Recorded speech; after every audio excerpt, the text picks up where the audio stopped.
नमस्कार, सत श्री अकाल, खंबा घड़ी, राम राम साहब, वणक्कम। आप सभी का ऑल टीम मीडिया में फिर से स्वागत है। हमारे साथ जुड़े हुए डॉक्टर आशीष हांडा सर। ये सेशन बहुत शॉर्ट एंड क्रिस्प होने वाला है और हम स्टार्ट करेंगे सत्येंद्र जैन से।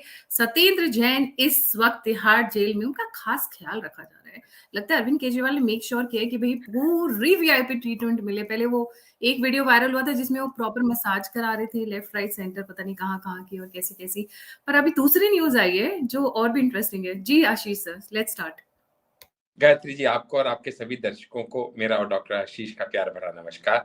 गायत्री जी देखिएगा, न्यूज तो कुछ ना कुछ सनसनी फैलाना आम आदमी पार्टी का एक चरित्र सा बन गया है। उसमें कोई लेना देना आपका, मेरा, मोदी का, सरकार का, जुडिशरी का हो ना हो वो अलग विषय है। उनका मकसद है सनसनी फैलाना।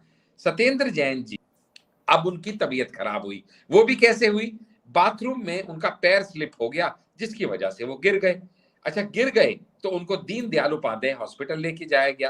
अच्छा, दीनदयाल उपाध्याय हॉस्पिटल क्या प्राइवेट हॉस्पिटल है? नहीं, सरकारी हॉस्पिटल है। हाँ, किसके अंडर है? आप सरकार के अंडर है। ध्यान से सुनते जाइएगा कहानियां। अब वहां जाके डॉक्टर्स ने उनको एग्जामिन किया।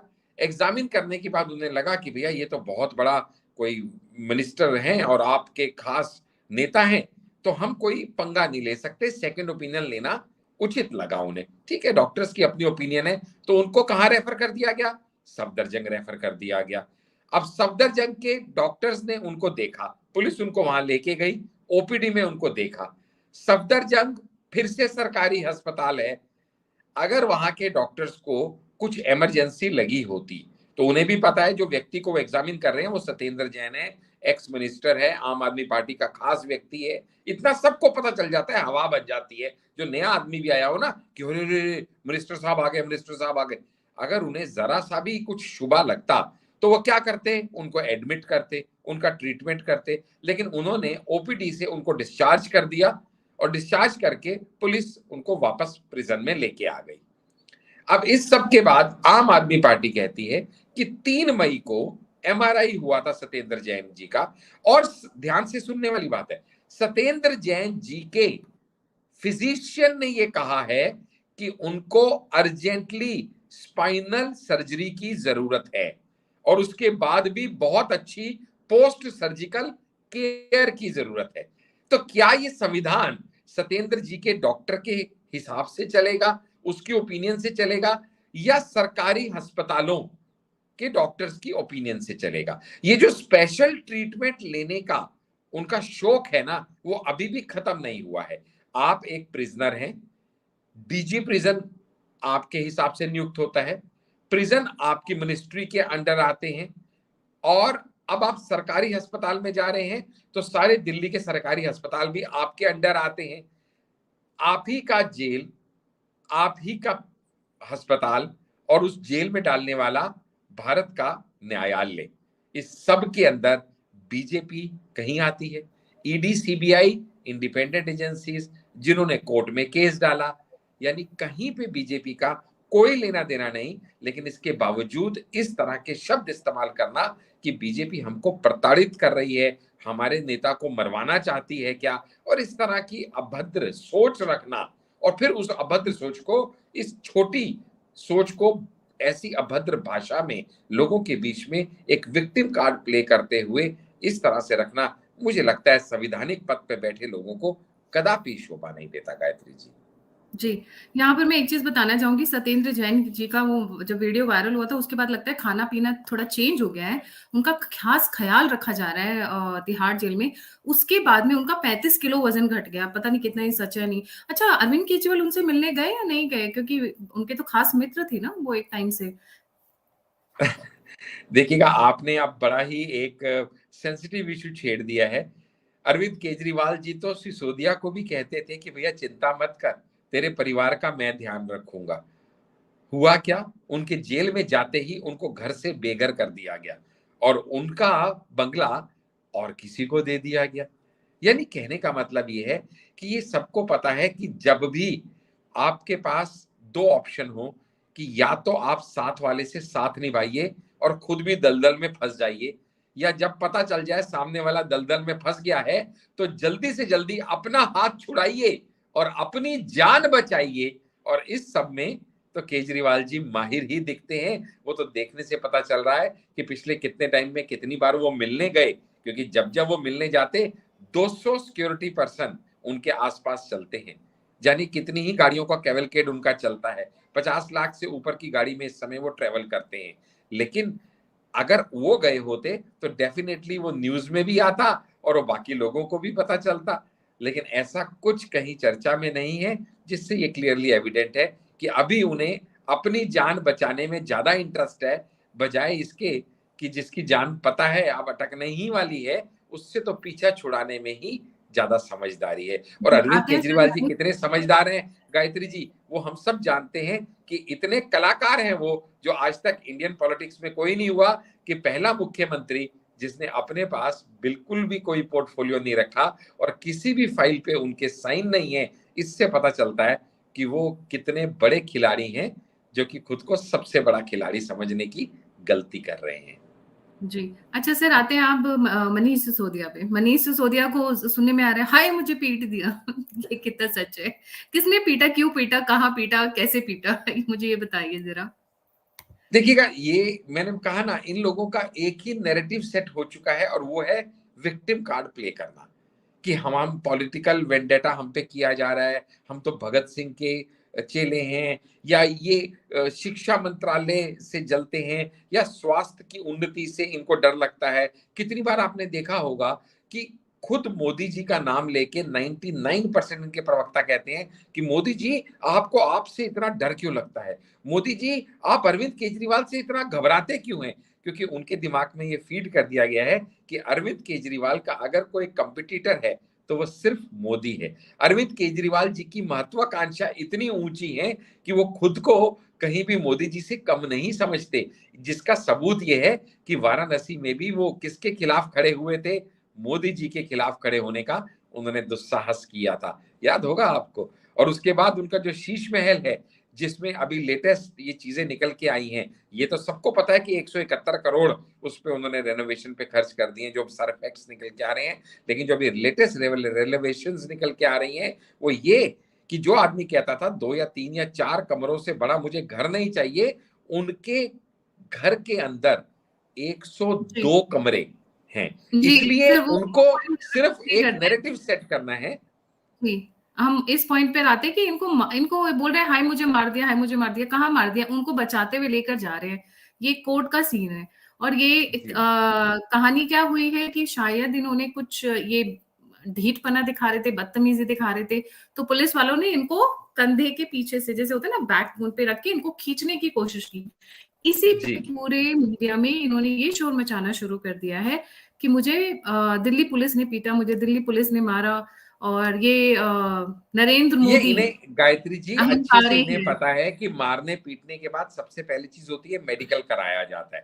पहली बात तो दिल्ली पुलिस इतनी मूर्ख है क्या कि वीडियो कैमरों के सामने ऐसी हरकत करेंगी। अगर उनको पीटना होगा तो उनके पास बड़े सारे तरीके हैं। आपको याद होगा जब अरविंद केजरीवाल जी को भी समन किया था सीबीआई ने, तो इन्होंने क्या नैरेटिव कहा था कि हमारे लोगों को यहाँ पे बुलाते हैं, वहां पे उनको डराते धमकाते हैं, जबरदस्ती उनके बयान लेते हैं, और इस हद तक गिर गए थे वो कि उन्होंने ये तक कह दिया था कि साथ वाले कमरे में परिवारजन को रखते हैं कि भैया गलत बयानी दी तो आपकी बिटिया कॉलेज से घर कैसे आएगी। इस हद तक वो अपने इन्वेस्टिगेटिव एजेंसीज के ऊपर गलत बयानी करने से चूके नहीं थे। तो दिल्ली पुलिस के लिए कहना कि मुझे पीट दिया, मुझे ये कर दिया, मुझे वो, ये सिर्फ विक्टिम कार्ड प्ले करने वाली बात है। और सच में बताऊं, हम दिल्ली वालों को इनकी इन गिमिक्स में अब बिल्कुल कोई इतबार नहीं, कोई भरोसा नहीं, क्योंकि हमें समझ में आ चुका है कि ये वो लोग हैं जो बार बार आवाज लगाएंगे, शेर आ गया, शेर आ गया, शेर आ गया, इस उम्मीद में कि एक नैरेटिव सेट कर रहे हैं। लेकिन ये भूल गए हैं बचपन में पढ़ाई हुई कहानी, वो गांव और शेर वाली, कि जब इतनी बार शेर आ गया कहा और लोगों को समझ में आ गया कि हर बार झूठ ही बोलते हैं, तो भगवान ना करे जिस दिन सच्ची मुच्ची शेर आ गया ना, उस दिन भी इन्होंने शोर मचाना, शेर आ गया, और किसी ने इनकी बात पे यकीन ही नहीं करना। क्योंकि सच में इतना गलत गलत झूठ झूठ बोल बोल के ये ऐसे ऐसे लोगों के दिमाग में भ्रांतियां पैदा करने की कोशिश करती हैं, जो मुझे लगता है अब दिल्ली की जनता और थ्रू आउट इनफैक्ट सभी लोग जो इनको फॉलो करते हैं समझ चुके हैं कि इनके लिए हाथी के दांत खाने के और दिखाने के और ही हैं। इन्हें पता है कि अब इतने प्रयास करने के बाद भी सिसोदिया बाहर नहीं आ रहे हैं और उनके खिलाफ केस और स्ट्रांग होता जा रहा है जब से उन्होंने ये मान लिया है कि हाँ मैंने 2 मोबाइल फोन डिस्ट्रॉय किए। उसके बाद से तो केस और स्ट्रांग हो गया उनके अगेंस्ट, इसलिए अब जल्दी से उनका बाहर आना मुमकिन नहीं, तो कोई ना कोई फिर साम दाम दंड भेद कुछ और करके ही किसी ना किसी तरीके से उनको विक्टिम कार्ड प्ले करने का कोई और जरिया निकालने का प्रयास है, इससे ज्यादा कुछ नहीं। जी, अभी रिसेंटली आतिशी मारलेना की वेबसाइट पे हैक हुई थी और वेबसाइट पे बहुत अच्छी-अच्छी चीज़ें अगर वो वेबसाइट वापस नहीं आई हो तो लोग जाकर देख सकते हैं। कुछ लोगों को बहुत अचंभा लगेगा किस तरीके की चीज़ें वहाँ लिखी गई हैं। वहाँ पर खुद दिल्ली स्कूल्स के जो टीचर हैं वो अपनी कंप्लेन लिख रही हैं, अपनी एफआईआर उन्होंने अपलोड की हुई है कि देखिए हमारे साथ क्या-क्या प्रताड़ना किया जा रहा है, हमें सैलरीज़ नहीं दी जा रही हैं, हमें टॉर्चर किया जा रहा है। इस तरीके की चीज़ें लिखी हुई, मतलब जिस बंदे ने उसको क्या बोलते हैं हैक किया था आतिशी मारलेना की वेबसाइट, वो कोई बंदा ऐसा नहीं था कि उनके बारे में कुछ ऊट-पटांग लिखे, बट उन्होंने एफआईआर की कॉपी और वो चीज़ें डाल दी। बट अब देखते हैं, वो ये 2-3 दिन पहले की न्यूज़ थी, मैंने बहुत ज़्यादा इसको तवज्जो नहीं दिया था, बट वो बहुत छोटा-सा सेक्शन था। बट सोचने वाली बात है कि आतिशी मारलेना, सौरभ भारद्वाज, आपका मनीष सिसोदिया, सत्येंद्र जैन, सब एक के बाद एक टपक रहे हैं, लपक रहे हैं, मतलब कहाँ जा रही है party God knows. But the point to be notice is कि जिस तरीके से राघव चड्ढा के आस-पास में बहुत सारी चीज़ें डेवलप हो रही हैं, राघव चड्ढा भी बेचारे अब स्क्रूटनी में आ चुके हैं। अरविंद केजरीवाल का नाम तो ऑलरेडी आ ही चुका था। सो ये चीज़ the way it is developing very interesting, क्योंकि जो लोग इनके मास्टर्स हैं आशीष सर, जो लोग इनके स्पॉन्सर्स हैं, जो बाहर बैठे हुए हैं, वो अरविंद केजरीवाल की छवि से कुछ खुश नहीं है। अब कुछ नई एंट्रीज होने वाली हैं आम आदमी पार्टी में और डेफिनेटली गायत्री जी खुश नहीं। इस समय तो आम आदमी पार्टी को जान बचाना भारी पड़ रहा है, खासकर जब से सेंट्रल गवर्नमेंट ये ऑर्डिनेंस लेके आई है।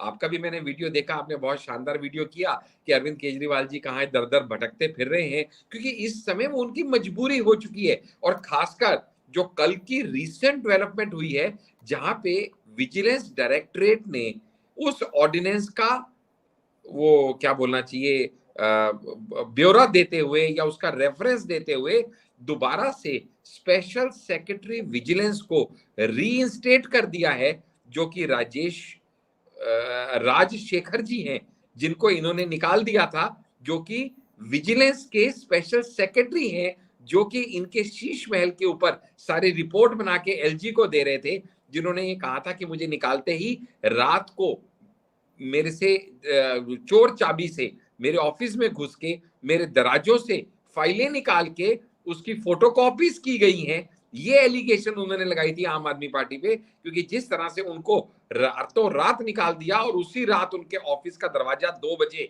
खोल के चोर चाबी से, ऑल्टरनेट चाबी से, उनकी परमिशन के बिना वो फाइलें निकाल के उसकी फोटोकॉपीज की गई। अब उस व्यक्ति को विजिलेंस डायरेक्टर ने दोबारा रीइंस्टेट कर दिया है कि आप अपनी जॉब को रिज्यूम कीजिए as per to the ordinance passed by the central government. इस समय तो हालत उनकी सच में अब दयनीय होने वाली है, क्योंकि ये ऑर्डिनेंस अब आ चुका है और जब तक पार्लियामेंट दोबारा खुलेगा नहीं, ये बिल लॉ में कन्वर्ट होगा नहीं। लोकसभा में बीजेपी को कोई दिक्कत है नहीं, राज्यसभा में वो पास ना हो, इसके लिए अरविंद केजरीवाल, जैसे कि आपने अपने वीडियो में बताया, दर दर भटक रहे हैं। कितने लोग उनकी बात सुनेंगे, कितने नहीं सुनेंगे। मैं तो एक बात कहता हूं, ये जो ऑपोजिशन वाले हैं ना गायत्री जी, ये कोई ना कोई मुद्दा ढूंढ रहे हैं सबको इकट्ठा करने का। लेकिन मुझे, अगर मैं पर्सनल इंस्टिक्ट बताऊं, कि ये जो ग्लू ढूंढ रहे हैं ऑपोजिशन को इकट्ठा करने का, अगर राहुल गांधी की डिस्क्वालिफिकेशन से ये सब इकट्ठे नहीं हो पाए ना, तो ये ऑर्डिनेंस पे क्या इकट्ठे होंगे। उससे बड़ा मुद्दा तो नहीं है ये, क्योंकि इनके आपस की सबकी डिफरेंसेस इतनी ज्यादा हैं। आप बताइएगा ना, ऑपोजिशन में जो ग्रुप है उसमें कौन है जो Arvind Kejriwal with his bag of ego को एक्सेप्ट करेगा as the leader of opposition. The answer is जी, नोबडी। जी। इसलिए थैंक यू इनको सो भटकने मच आशीष दीजिए, सर। ट्राई करने दीजिए। एक जी कमेंट आया है जिसका मैं जवाब बहुत जल्दी से दूंगी। कुमार सर का कमेंट आया, Delhi sitting BJP MLAs and MP झक मार रहे हैं। बिल्कुल झक मार रहे हैं सर, इसमें कोई डाउट नहीं है, बिकॉज जिस तरीके का एग्रेसिव पोस्चर उन्हें लेना चाहिए था वो एग्रेसिव पोस्चर दिख नहीं रहा है दिल्ली के बीजेपी के लीडर्स में। वो लोग इन फाइटिंग में जहाँ ज्यादा बिजी हैं, जितनी मेरी अंडरस्टैंडिंग है। और एक और पॉइंट था, ये एविडेंस मिटाने की पूरी कोशिश कर रहे हैं, पर इनको ये नहीं पता आज की डेट में टेक्नोलॉजी बहुत एडवांस है। जो आशीष मौर्य और राजशेखर जी के वहां से इन्होंने एविडेंसेस मिटाने की कोशिश की, देवर ऑलरेडी इन सॉफ्ट कॉपी। सो अगर हाँ, ये जरूर हो सकता है कि वो अपना डिफेंस अच्छा तैयार करें, बिकॉज दे नो कि कहाँ कहाँ पर किन किन पॉइंट्स पर हमें काउंटर किया जाएगा। So now they have files, now they have documents जो राजशेखर जी के ऑफिस से इन्होंने उठाया है, तो उसका काउंटर तैयार कर सकते हैं। बट ये एविडेंसेस तो डेफिनेटली मुझे मतलब as far as I understand, जो सॉफ्ट कॉपी जिनकी बन गई वो एविडेंसेस नहीं मिटा पाएंगे। Sir, do you want to add anything else, and otherwise we should नहीं वाइंड नहीं, अप? मेरे मेरे मेरे ख्याल से आज के टॉपिक के हिसाब से we have covered everything. Main जो टॉपिक है कि ये जो नैरेटिव सेट करने का, ये जो आज तक का इनका विक्टिम कार्ड प्ले करने का तरीका है, मुझे लगता है अब इसको इन्हें चेंज करना पड़ेगा, क्योंकि अब लोगों को वो पैंतरे समझ में आ गए हैं। चाहे वो कोर्ट हो, चाहे वो जनता हो, चाहे हम मीडिया वाले लोग हो, हम सबको समझ में आ गया है कि ये बार बार उसी ट्रैक पे चल रहे हैं। So they have to change their strategy, और they are in big big big soup. Right, thank you so much. दर दर भटक रहे हैं अरविंद केजरीवाल, और उनके अपने आपस में छोड़कर जा चुके हैं। अभी और देखते हैं क्या क्या होगा, क्योंकि अभी तो जितनी मेरी अंडरस्टैंडिंग है, ये 20 मिनट पर मैं बोल रही हूँ तकरीबन, mark my words, Arvind Kejriwal is soon going to be replaced. जिस तरीके रिप्लेस इन द सेंस कि मतलब अब उनका जो वर्चस्व है that is not going good, and he is not, people are not happy with him. Comment ले लेती हूँ। ईशान जी का, hey Gayatri, we should start a petition in Delhi for the Delhi government to add automatic messaging massaging toilets like in Sheesh Mahal too. Ishan ji, thank you हंसाने के लिए। इसी के साथ जय हिंद, जय श्री राम, हर हर Mahadev. Thank you so much Ashish sir for joining. जय हिंद।